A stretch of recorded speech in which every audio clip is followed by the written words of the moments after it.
EITI by Executive Order number 79, series of 2012.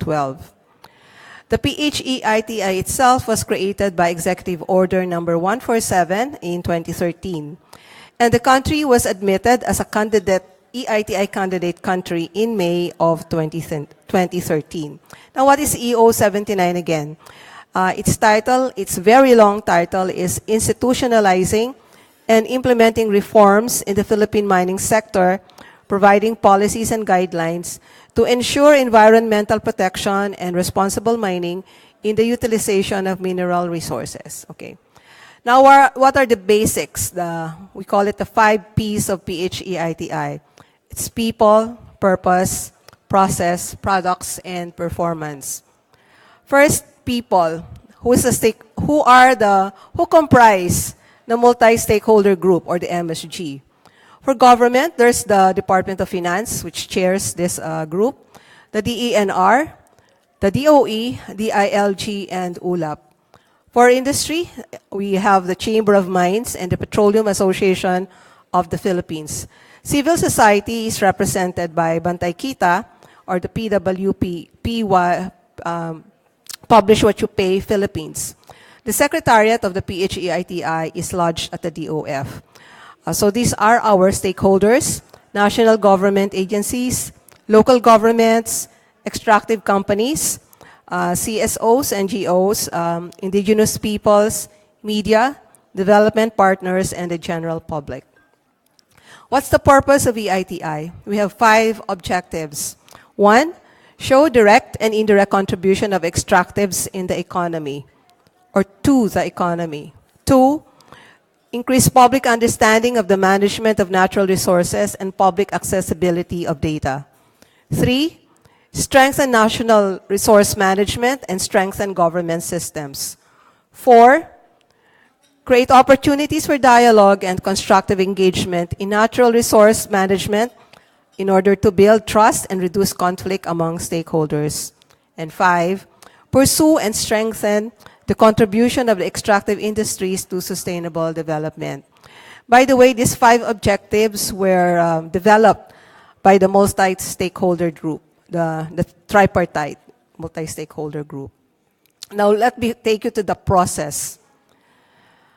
So, you can see here in this illustration, you have the 3 pillars of the EITI process. First, the multi-stakeholder governance, the annual report with recommendations, and the dissemination of report to inform public debate and follow-up of recommendations. So you can see here that the whole process takes us from the licensing, the legal basis for contracts for all firms wanting to do business in the extractive sector, to the provision of production data, the monitoring of how much has been produced, the volume of production, and we require companies to disclose payments, and also government agencies to also produce information on what revenues have been received from these companies. There's also how the expenditure management, how these revenues are being used, the social and infrastructure investments that also accrues from here. And all of these are contained in the report that we submit annually to the EITI Secretariat in Oslo.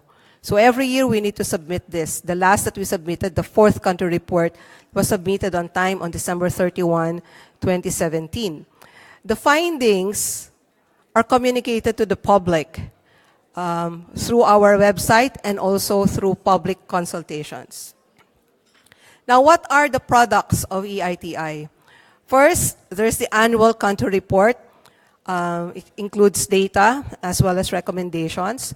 It also includes it's our annual progress report, what have we done during the year, as well as information and education materials. Secondly, we have stakeholder engagement and outreach activities. We have an annual national conference. There's also a national roadshow which takes us to the various regions of the Philippines, especially where most of the mining sites are. We have various fora and workshops conducted for the different stakeholders. Performance. What have we done so far? As of the end of 2017, we have already published on time and substantively 4 country reports, 5 studies, and numerous IEC materials. Okay. What are the 5 scoping studies that we have published? 1, the legal framework governing extractive industries and transparency. We published that in 2014. We also published a study on the local revenue streams on subnational implementation. We also did a study on small-scale mining. We also did a study in 2016 about large-scale non-metallic mining. And in 2017, we did a study on beneficial ownership disclosure. We also generated recommendations that have translated to reforms. One of this is the direct release of the LGU share in national wealth from the Bureau of the Treasury directly to the different LGUs. Okay. So these are enhanced guidelines and procedures on the release of the shares of LGUs in the proceeds from the development and utilization of the national wealth. Okay.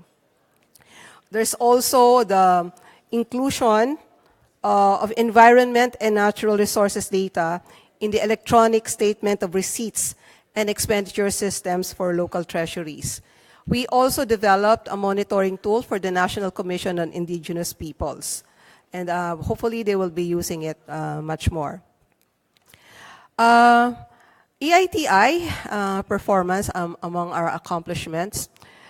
The Philippines was conferred the EITI International Chairs Award for impactful implementation during the 7th Global Conference in Lima in February 2016. The Philippines was also declared by the EITI International Board in October 2017 as the first country to have achieved satisfactory progress against the 2016 EITI standard. And I'd also like to take note that the EITI is also a starred OGP commitment for being specific and measurable, clearly relevant to OGP values as written, and has significant potential impact and is substantially or completely implemented. Okay? Now, what are our updates and announcements? We will be launching our 4th country report very soon. The EITI is also part of the legislative agenda for the fiscal sector under PDP, or the Philippine Development Plan 2017 to 2022. The DNR has also issued Administrative Order number 2017-07, mandating all mining contractors to participate in the PHEITI. There are also pending bills in Congress to institutionalize the Philippines EITI. Now, our report, the latest 4th PHEITI report, which covers 2 years, fiscal years 2015 and 16, moving beyond transparency, is now available online. So we request for your support. For more information, do get in touch with us through the following details. That's the next slide. Next slide. There. So you can get in touch with us there if you have any more questions. We also have social media accounts. So thank you very much, and I hope we can have lunch already. Okay. Q&A. Thank you very much, ASEC Teresa Habitan. At this point, we will be wrapping up the morning session. And before we proceed to the special session this afternoon, I'd like to call on the representative of the public sector unions in the OGP Steering Committee. She is currently the president of the Public Services Labor Independent Confederation. Let's all welcome Ms. Annie Heron.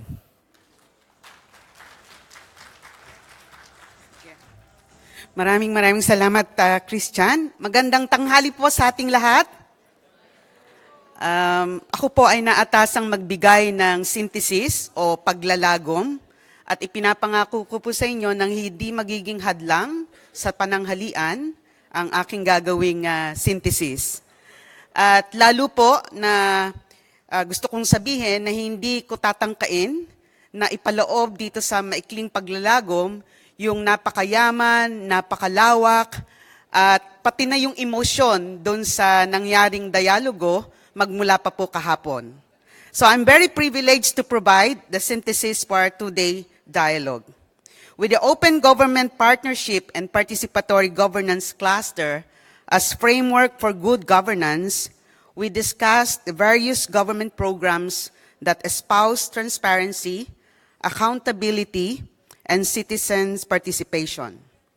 Worth noting are the FOI program, the 8888 hotline, and the Extractive Industry Transparency Initiative, which you just heard.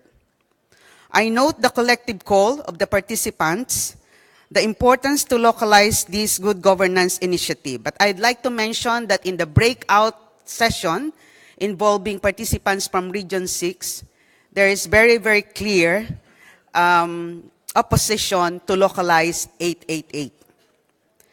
Yung reason po is reflected in the documentary, so I don't have time to say the reasons. Further, ladies and gentlemen, public finance is a governance aspect where openness and participation are crucial. And today, we look at both sides of it, the expenditure side and the revenue side. We appreciate the discussion on the national budget and for raising our awareness on important fiscal policies, which are the proposed budget reform bill and the recently approved tax reform Package 1. Moreover, the workshop and open fora we participated in yesterday and today allowed our voices to be heard. We agreed at times and disagreed most of the time, or even agreed to disagree. But we understand that this is a process, and at the end of the day, we all have a common goal of improving governance for the betterment of our society. As a member of the Philippine Open Government Partnership Steering Committee since 2013, representing the Public Sector Union, I have attended various annual Island Region Consultation Workshop as part of the process of crafting the OGP National Action Plan. I have seen the steadily increasing role of the non-government sector over the past 5 years, and this dialogue is no exemption. This is one of the fora where we are able to gather the whole spectrum of government and non-government partners that include the national and local governments, civil society organizations, academe, business group, and public sector unions.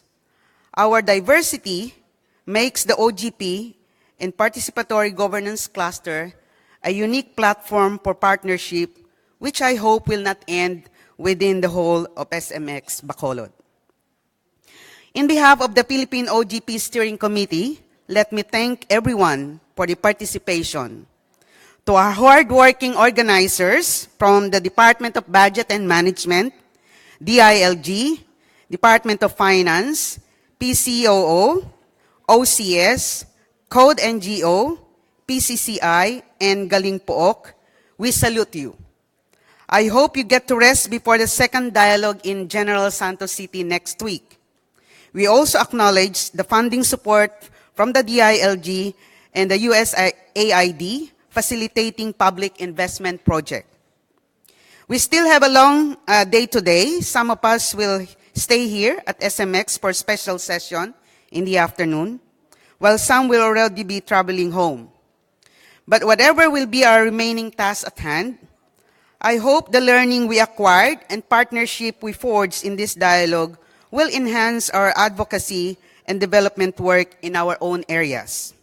So let me end this synthesis by having you task for everyone to do the wow clap. Alam niyo yung wow clap? Okay, to do this, we simply clap thrice, tatlong palakpak, dalawa lang yun, no? Tatlong palakpak, 1, 2, 3. Tatlong pajak, 1, 2, 3. At sabihin natin ng ganyan, wow with smile. Okay, let's stand. So that you can also prepare to head to the stadium. Okay. Let's give everyone the wow clap. Tatlong palakpak, tatlong pajak. Wow. Maraming salamat po.